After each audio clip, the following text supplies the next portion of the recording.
السلام علیکم ناظرین، اسلامک ڈسکوری اسٹوڈیو میں خوش آمدید۔ ناظرین، عرب کی تاریخ کا نامور کردار حاتم طائی کون تھا؟ کیا اس نے آخری نبی حضرت محمد مصطفیٰ صلی اللہ علیہ وآلہ وسلم کا زمانہ پایا تھا؟ حاتم طائی کی بیٹی جب نبی کریم صلی اللہ علیہ وآلہ وسلم کے سامنے حاضر ہوئی تو حضور نے کیا فرمایا؟ ناظرین، آج کی اس ویڈیو میں ہم حاتم طائی کے بارے میں بات کریں گے، لیکن آغاز سے قبل میری آپ سے گزارش ہے کہ ہمارے چینل کو سبسکرائب کر لیں اور ویڈیو کو آخر تک ضرور دیکھیں۔ ناظرین، یہ ربیع الاول 9 ہجری کا سال تھا جب حضور نبی کریم صلی اللہ علیہ وآلہ وسلم نے حضرت علی رضی اللہ تعالیٰ عنہ کو 150 سپاہیوں کے ساتھ قبیلہ طے کی طرف بھیجا، کیونکہ انہوں نے حنین کی جنگ میں مشرکین کا ساتھ دیا تھا۔ حضور نبی کریم صلی اللہ علیہ وآلہ وسلم نے حکم دیا کہ طے قبیلے کے بت جس کا نام کلس تھا اسے توڑ دیا جائے۔ یہ سننے کے بعد حضرت علی رضی اللہ تعالیٰ عنہ سفر پر روانہ ہوئے۔ قبیلہ طے پہنچتے ہی معمولی جھڑپ کے بعد اور سرداروں کو گرفتار کر کے مال غنیمت کے ساتھ مدینہ لایا گیا۔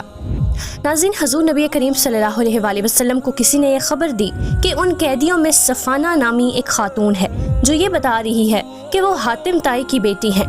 حاتم طائی دراصل زمانہ جہالت کا ایک مشہور سخی انسان تھا جو نہایت ہی رحم دل تھا، مہمان نواز، محتاجوں کا مددگار اور ایک نیک صفت انسان تھا جس کے قصے پورے عرب میں مشہور تھے۔ آپ صلی اللہ علیہ وآلہ وسلم نے انہیں بلایا۔ اس پر آپ صلی اللہ علیہ وآلہ وسلم نے فرمایا کہ تمہارے باپ میں مسلمانوں جیسی خوبیاں ہیں، اگر تمہارا باپ مسلمان ہوتا ہے تو ہم اس کے لیے رحمت کی دعا کرتے۔ صفانہ بنت حاتم نے حضور نبی کریم صلی اللہ علیہ وآلہ وسلم سے عرض کیا، میری آپ سے ایک درخواست ہے، آپ اس کو قبول فرما کر مجھے شکریہ ادا کرنے کا موقع دیجیے۔ نبی کریم صلی اللہ علیہ وآلہ وسلم نے فرمایا کہ وہ کیا ہے؟ اس نے کہا کہ میرے والد فوت ہو چکے ہیں، میرا محافظ یعنی بھائی بھاگ گیا ہے، آپ مجھ پر احسان فرما دیں کہ آپ مجھے آزاد کر دیں تو اللہ آپ پر احسان فرمائے گا۔ میرا بھائی عدی آپ کی فوج سے خوفزدہ ہو کر شام کے علاقے کی طرف چلا گیا ہے، آپ مجھ کو اجازت دیں کہ میں اس کو لے آؤں اور آپ اس کے لیے ایک امن کا معاہدہ لکھ دیں۔ یہ سن کر نبی کریم صلی اللہ علیہ وآلہ وسلم خاموش رہے اور کچھ جواب نہ دیا۔ دوسرے دن صفانہ نے حضور نبی کریم صلی اللہ علیہ وآلہ وسلم سے یہی درخواست کی تو حضور صلی اللہ علیہ وآلہ وسلم نے فرمایا کہ تم جلد باز کیوں ہو؟ جب تمہارے علاقے سے کوئی آئے گا جس پر تم کو اعتماد ہو تو اس کے ہاتھ چلی جانا۔ لہٰذا چند دنوں کے بعد ان کے رشتہ داروں میں سے کچھ لوگ آئے تو حضور نبی کریم صلی اللہ علیہ وآلہ وسلم نے صفانہ کے لیے کپڑوں کے جوڑے بھیج دیے اور ان کے لیے سفر کا سامان دے کر سواری بھی روانہ کر دی۔ لہٰذا صفانہ اپنے قرابت داروں کے ساتھ اپنے بھائی کے پاس پہنچ گئی۔ ناظرین، صفانہ جب اپنے بھائی کے پاس پہنچی تو اس نے اپنے بھائی عدی کے سامنے حضور نبی کریم صلی اللہ علیہ وآلہ وسلم کی تعریف کی اور کہا کہ میرا تو خیال ہے کہ تم جلدی ان کی خدمت میں حاضر ہو جاؤ، اگر وہ نبی ہیں تو تم کو جلدی سبقت کرنی چاہیے اور اگر وہ بادشاہ ہیں تو تمہاری عزت میں کوئی فرق نہیں آئے گا۔ اب عدی بن حاتم اپنی بہن کے ہمراہ مدینہ پہنچ گئے اور مسجد نبوی میں حاضر ہوئے۔ وہاں حضور نبی کریم صلی اللہ علیہ وآلہ وسلم تشریف فرما تھے۔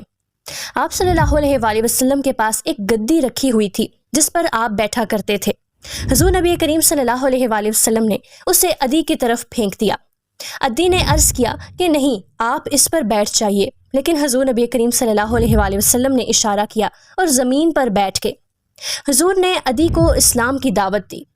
ناظرین، عدی نے حضور نبی کریم صلی اللہ علیہ وآلہ وسلم کی شخصیت سے متاثر ہو کر اسلام قبول کر لیا۔ اس پر حضور نبی کریم صلی اللہ علیہ وآلہ وسلم کا چہرہ مبارک خوشی سے چمک اٹھا۔ بہرحال صفانہ اور عدی نے حضور نبی کریم صلی اللہ علیہ وآلہ وسلم کو اپنے باپ حاتم طائی کی صفات اور رحم دلی کے واقعات بیان کیے۔ اس پر حضور نبی کریم صلی اللہ علیہ وآلہ وسلم نے حکم جاری کیا کہ بنو طے کے تمام قیدیوں کو رہا کر دیا جائے۔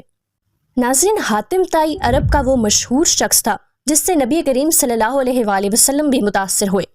دراصل حاتم کا اصل نام حاتم بن عبداللہ تھا۔ کہتے ہیں کہ بچپن ہی میں والد کی وفات کے بعد حاتم نے اپنی دولت مند اور سخی ماں کی گود میں پرورش پائی۔ حاتم کی ماں نے کچھ اس طرح کی تربیت کی کہ وہ سخاوت کا وارث بن گیا۔ حاتم طائی بچپن سے ہی اپنا کھانا اپنے مفلس ساتھیوں کو دے دیا کرتے تھے۔ ان کے دادا نے جب اونٹوں کی نگرانی کا کام ان کے سپرد کیا تو حاتم طائی نے اجنبی مہمانوں کے لیے 3 اونٹ ذبح کر دیے اور باقی ان میں تقسیم کر کے دادا کے سامنے فخر سے اظہار کیا کہ میں نے آپ کے خاندان کا نام دنیا میں روشن کر دیا۔ ناظرین، حاتم طائی کی سخاوت کے قصوں سے تاریخ کی کتابیں اور عربی داستانیں بھری پڑی ہیں۔ تو ناظرین، یہ تھی ہماری آج کی ویڈیو۔ بہت جلد ملتے ہیں ایک نئی ویڈیو کے ساتھ، تب تک کے لیے اجازت دیجیے۔